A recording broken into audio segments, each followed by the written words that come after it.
Bienvenue sur la Terre d'il y a 4 millions d'années. Telle était notre planète avant l'apparition de la vie. J'ai entendu ton discours en arrivant. Tu te prétends envoyé de Dieu pour faire appliquer sa loi suprême. Alors essaie de me juger pour voir. Je suis Alex Louis Armstrong, l'alchimiste au bras puissant. Il est trop mignon.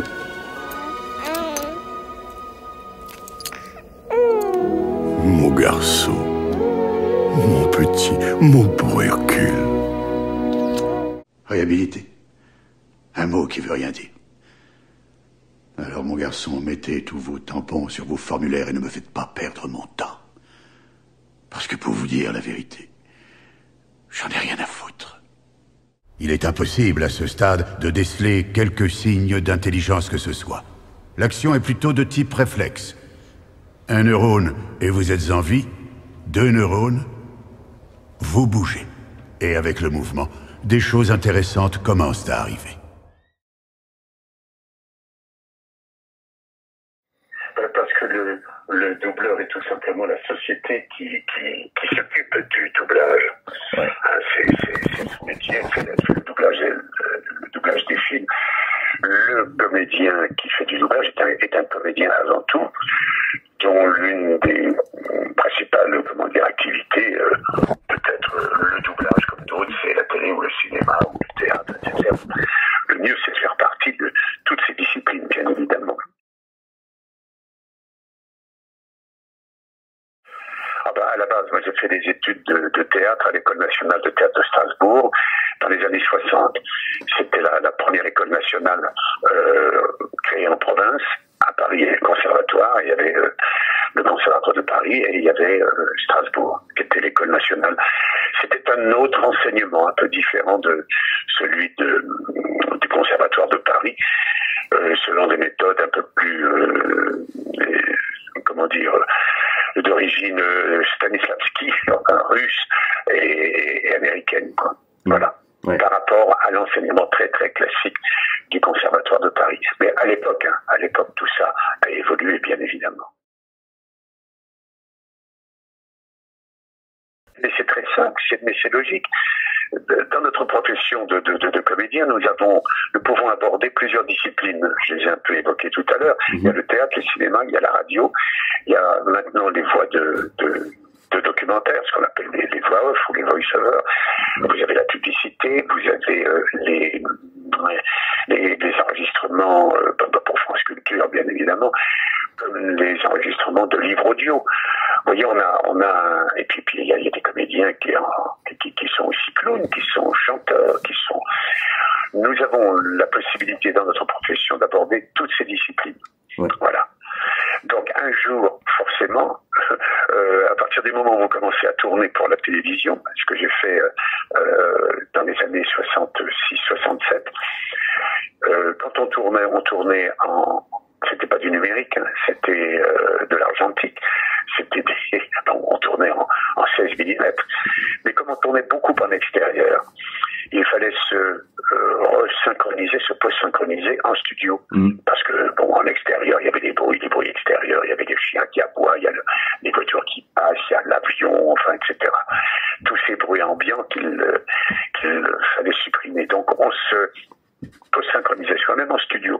Et un jour, un directeur de studio m'a dit, mais, Sherman, avec la voix que vous avez, vous pouvez faire du doublage. J'avais essayé d'en faire. En arrivant à Paris, de ma province, j'avais essayé d'en faire, justement, parce que je faisais déjà pas mal de voix. Mais j'avais été un peu effrayé par la technique. En fait, j'étais pas mûr du tout pour ça encore, quoi. Ben, vous savez, on ne fait pas tout de suite, hein. Il faut apprendre, il faut prendre du galon, il faut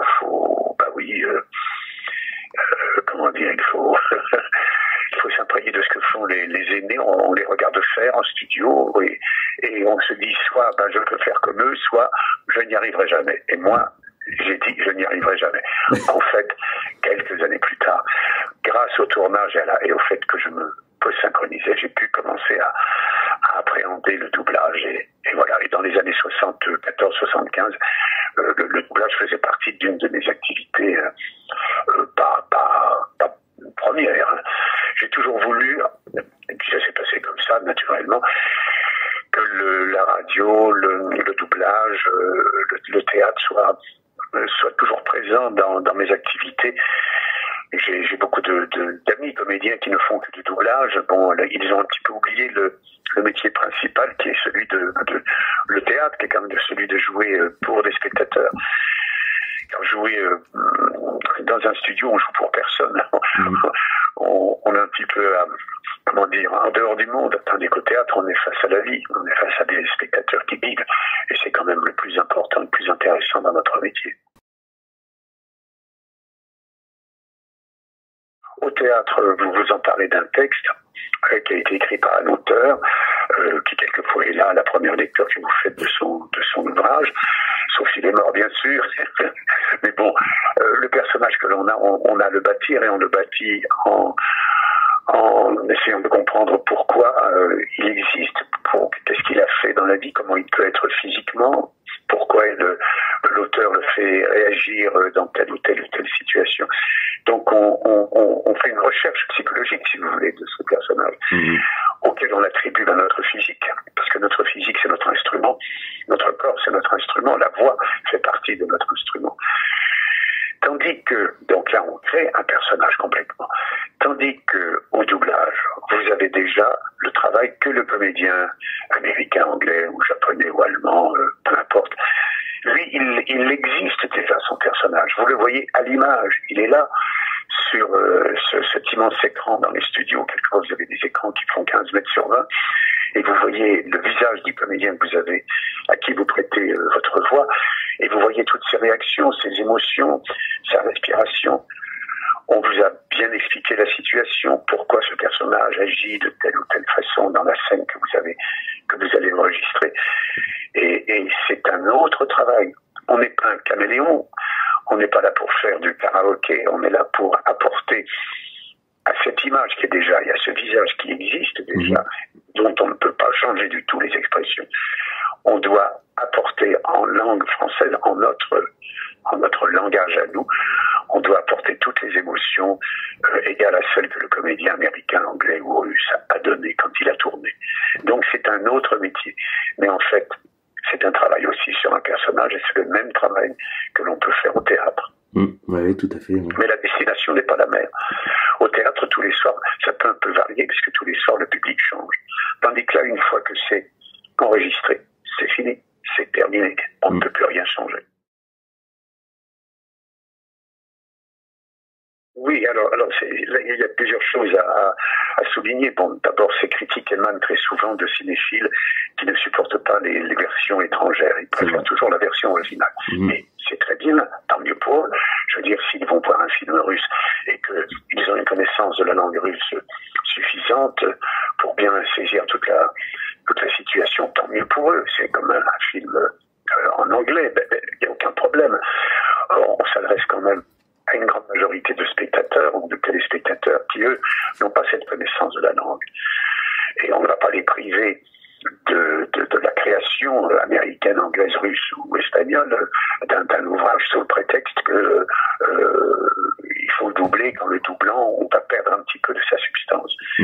Bien sûr que le fait de traduire, passer d'une langue à une autre, on perd un peu de la saveur ou de la finesse de la langue. Mais c'est un travail très très difficile que doivent faire les adaptateurs, qui sont très souvent, pour le cinéma, de très très grands auteurs. C'est un travail très très difficile à faire. Par exemple, simplement sur le plan technique, un texte français sera 25% plus long qu'un texte anglais. Ouais. La langue anglaise est beaucoup plus courte, elle est beaucoup plus... Comment voulez-vous faire quand vous adaptez? Il faut trouver les idiomes, il faut trouver les équivalences, il faut trouver le mot juste. Et c'est le travail du traducteur et de l'adaptateur. Le plus grand compliment qu'on puisse vous faire de la part de cinéphiles, et qui vous disent, par exemple, ça m'est arrivé pour Morgan Freeman, on préfère vous entendre vous dans Morgan Freeman que Morgan Freeman lui-même. Voilà, bon, mais ça c'est parce que c'est affectif. C'est encore autre chose. Et la voix est un problème affectif entre le spectateur et le téléspectateur ou le spectateur au cinéma, quoi. Et le comédien. Notre voix marque, notre voix donne imprime quelque chose dans l'inconscient, le subconscient du spectateur. Par exemple, Morgan Freeman, lui, c'est l'homme qui jamais n'est violent, ou très rarement, qui conforte, qui comprend, qui protège. Voilà. Donc, je passe pour quelqu'un qui aurait toutes ces vertus-là. Mais c'est la voix. Mais vous savez, quand j'avais 10-11 ans, je chantais dans les chœurs de la 9e symphonie, je chantais les petites voix d'alti, toutes petites voix perchées, puis à 13-14 ans, ça commençait à tomber, puis à 17 ans, c'était la voix, pas celle que j'ai maintenant, parce qu'il y a quand même les ans qui ont passé, ça, la voix, encore une fois, c'est un instrument. J'ai, du fait de l'emploi et puis de la gravité un peu de ma voix, j'ai fait beaucoup de spectacles, de festivals, par exemple. Quand vous jouez en festival, c'est pas parce que vous jouez en plein air que vous gueulez, mais vous portez la voix suffisamment pour qu'on vous entende. C'est une technique. C'est une technique qui est basée sur la respiration, sur la décontraction. Et puis jouer dans des grands théâtres, tous sont en place. Maintenant, je vois les comédiens qui réclament des micros, mais c'est un ridicule total. La voix, elle passe où elle veut. Les acteurs des théâtres antiques romains ou grecs, ils n'avaient pas de micro. On les entendait partout. Oui. On les entendait. C'est une technique. Et il suffit simplement de la suivre. Le micro a cassé beaucoup de choses. C'est normal, on a besoin d'un micro. Mais le micro n'est là que pour transmettre ce que vous lui donnez. En sensibilité, en douceur comme en violence. C'est pas lui qui va vous donner du talent et faire en sorte qu'en parlant à voix basse, vous soyez audible dans une scène de violence devant 3000 spectateurs. C'est un instrument, c'est une bonne... C'est comme, comment dire, le violoniste, le contrebassiste, que sais-je, le violoncelliste avec son archet, la caisse de résonance de son instrument, les cordes tendues, pas tendues. Voilà, on joue avec. Puis de toute façon, notre voix, elle est basée sur les cordes vocales. Et les cordes vocales, on s'amuse avec. Et c'est précieux. C'est pas en sortant d'une école que vous avez du talent. C'est comment dire, c'est ce que la vie vous a appris et ce que vous avez subi dans la vie après qui font en sorte que vous avez de la nourriture, si vous voulez, à donner dans les personnages que vous jouez. Très souvent dans un magasin, vous rentrez, vous demandez quelque chose et il y a l'œil du vendeur ou de la vendeuse qui se fixe sur vous, qui regarde, et pendant 2-3 secondes, il se passe rien. Et moi-même, je dis, ça va, j'ai compris, il m'a reconnu. C'est automatique. Mais si, je vous ai dit, c'est affectif, la voix, c'est affectif. Et bon, alors une voix comme la mienne, peut-être, parce qu'elle est grave, etc. Et puis assez souriante aussi, peut-être qu'elle passe mieux. Je vais vous raconter une petite anecdote qui m'est arrivée en banlieue il y a quelques années. Je rentre dans une pharmacie pour m'acheter un coupe-ongle parce que je venais de me déchirer, de me casser un ongle dans le métro. Bon, bref. Et le pharmacien me dit, je suis désolé, monsieur, mais j'en ai plus, j'ai plus que des petits coupe-ongles pour bébé. Je dis, donnez-moi, ça va me dépanner, c'est pas grave. Et il m'apporte un petit coupe-ongle pour bébé, vous savez, dans une cosse en plastique où il y avait je sais pas moi, un crocodile ou bon, bref. Et je lui dis, je vous remercie parce que ça va me dépanner. Et je lui demande, combien vous dois-je? Et il me regarde dans les yeux en souriant, il me dit, monsieur, je vous l'offre parce que vous avez tellement bercé mon enfance. Voilà, c'est le plus beau compliment que vous puissiez recevoir. Alors évidemment, c'est un peu gênant parce que... Mais voilà, bon, ce monsieur a eu du plaisir, et puis en tant que comédien, parce qu'on a notre orgueil aussi, on est content d'avoir apporté du plaisir. Et notre boulot de comédien, c'est quand même ça.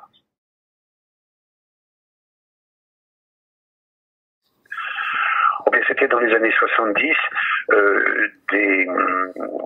crois que c'était la Warner, avait décidé de faire passer des auditions pour Morgan Freeman, pour un grand film. Je crois que c'était les Évadés d'ailleurs. Et j'ai été convoqué par une société de doublage, vous voyez, le doubleur.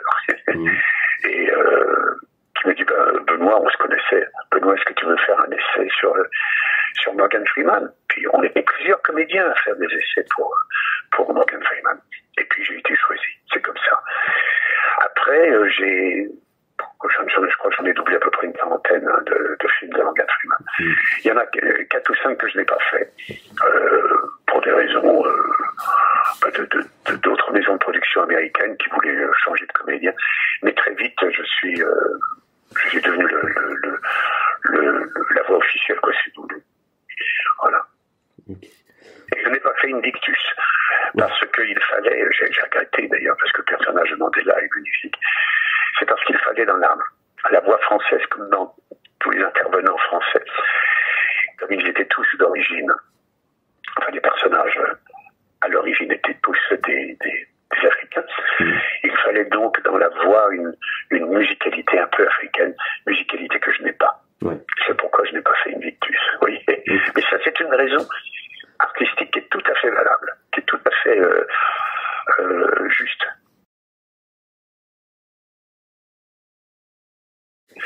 Oui, non, mais ça, je veux dire, ça n'a pas d'importance. Ouais. Moi, je trouve que ça n'a pas d'importance. D'abord, doubler un comédien de cet ordre, et je pense que d'autres camarades qui eux, doublent aussi des grandes vedettes, seraient d'accord avec moi. L'important, ce n'est pas de prendre leur place, on ne prend pas leur place à l'écran. On est là pour les servir. Oui. On ne sera jamais, ben voilà, on est là pour pour traduire dans une autre langue que la leur ce qu'ils ont éprouvé en tournant. Oui. Voilà notre boulot. Donc il faut quand même aussi un petit peu d'humilité. Un jour, c'est un réalisateur franco-anglais, nous sommes convoqués pour faire le doublage de 2 volets d'une petite dramatique qu'il avait tournée en Angleterre. Et tout de suite, il nous a dit, moi, j'aime pas les comédiens de doublage. Tout de suite, il nous a dit ça. C'est malin, c'est intelligent.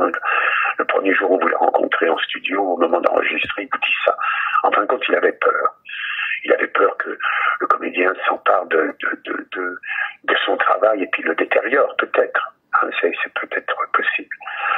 Or, moi, on m'avait donné comme rôle celui d'un pasteur irlandais qui n'arrêtait pas de hurler, de gueuler tout le temps, de gesticuler. Oh là là, quelle excité. Mais c'était son rôle, le personnage avait été écrit comme ça. Et ce metteur en scène, qui donc lui-même avait mis en scène, donc il était responsable du jeu des comédiens, avec qui il a tourné, me demandait d'être moins violent et moins excité que ce comédien anglais qui interprétait ce pasteur. Mais c'est insensé de vous demander une chose pareille. Vous auriez tout d'un coup minimisé votre voix, la rendre plus douce, alors qu'à l'image, vous avez un gars qui ouvrait un four, une bouche énorme, qui gesticulait. C'était impossible. Il fallait faire ce que le comédien, à l'origine, avait fait. Voilà. En fait, ce réalisateur aurait aimé que l'on corrige un tout petit peu les excès du film qu'il avait tourné. Mais on ne peut pas. Ce qui est imprimé est imprimé. Donc il faut aller jusqu'au bout. Justement, la première fois où j'ai été convoqué pour faire un essai sur Morgan Freeman, j'attendais dans ce studio que je connaissais. Je disais, pour toi, j'attends, je suis à l'heure, je suis pressé, j'avais un autre studio à faire ailleurs. Et puis je vois une grande dame qui passait, qui dit, mais où il est mon comédien? Et puis elle disparaissait. Ça faisait des grands allers-retours. Puis à un moment, je me suis dit, tiens, c'est peut-être moi qu'elle cherche, je ne sais pas. Alors, moi, je l'arrête, je dis, madame, excusez-moi, je suis Benoît Alman, je suis convoqué pour un essai. Elle me regarde, me dit, mais vous n'êtes pas noir? Je dis, non, je ne suis pas noir. Elle ne me connaissait pas. Je crois que ce sont les évadés quand même, ce sont les évadés. Ah oui. Parce qu'il y a à la fois le côté narratif, il y a le personnage qui raconte ce qu'il a vécu et qui joue ce qu'il a vécu.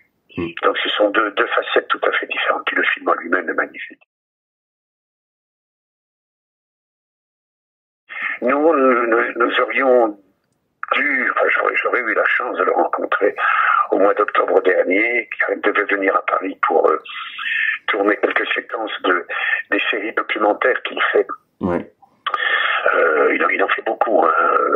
Il a fait l'origine du monde, il est parti à la recherche de Dieu aussi. Et donc il devait venir au mois d'octobre à Paris et nous n'avons pas pu nous rencontrer. Or, on aurait dû aussi, pour le débarquement l'année dernière, nous retrouver en Normandie pour raconter en direct avec l'orchestre d'Amsterdam, le Philharmonique d'Amsterdam, à Omaha Beach, en Normandie, sur la plage du débarquement, pour raconter le débarquement. Lui, évidemment, en américain et moi en français. Et c'était une belle rencontre. Et puis malheureusement, ça s'est pas fait. Donc 2 occasions manquées. Et là maintenant, il s'est retiré dans son ranch, je crois, dans le Missouri, où il élève des abeilles. Puis vous savez, il a quand même 82 ans maintenant. Oui, c'est vrai. Et on s'est un peu. Et puis il est fatigué. Voilà. Mais je regrette beaucoup. Enfin, j'aurais regretté de ne pas l'avoir rencontré, simplement pour lui dire l'admiration que j'ai pour lui, non pas seulement en tant que comédien, mais en tant qu'homme, parce qu'il s'est bagarré pour l'égalité des races, si je puis dire, oui, homme blanc, pour l'égalité raciale, sociale, etc., aux États-Unis et dans le monde entier. C'est un homme d'une grande ouverture et d'une grande générosité.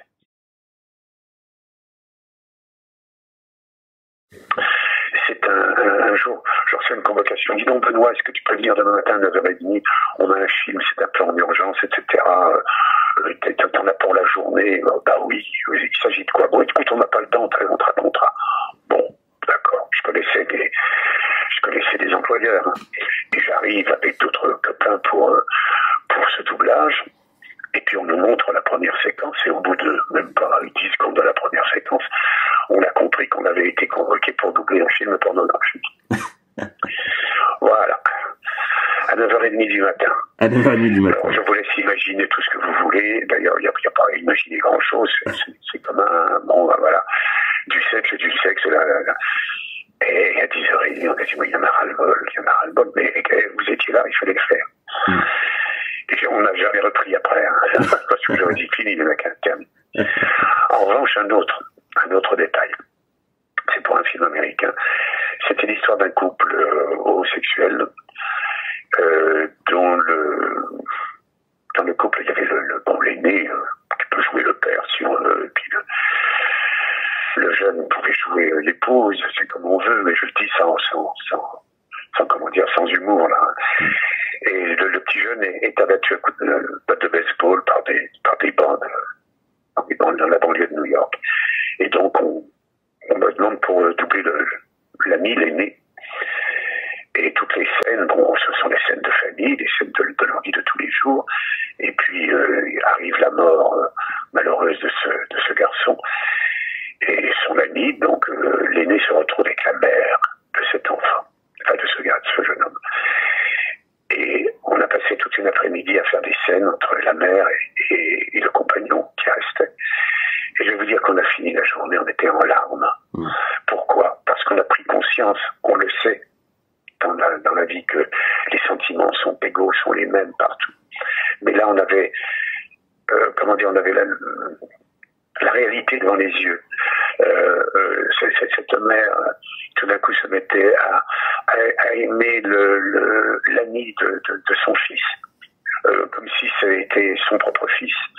Que tous les sentiments humains étaient égaux, étaient les mêmes, l'émotion est la même, la douleur de perdre quelqu'un est la même, etc., etc. Et moi, je me souviens d'être sorti ce soir-là, ainsi que ma partenaire. On était vraiment très, très, très émus, très bouleversés. Parce que quand vous jouez des scènes comme ça, il ne s'agit pas de balancer les mots comme ils arrivent. Il faut les ressentir, il faut amener le sentiment, l'émotion et la pudeur.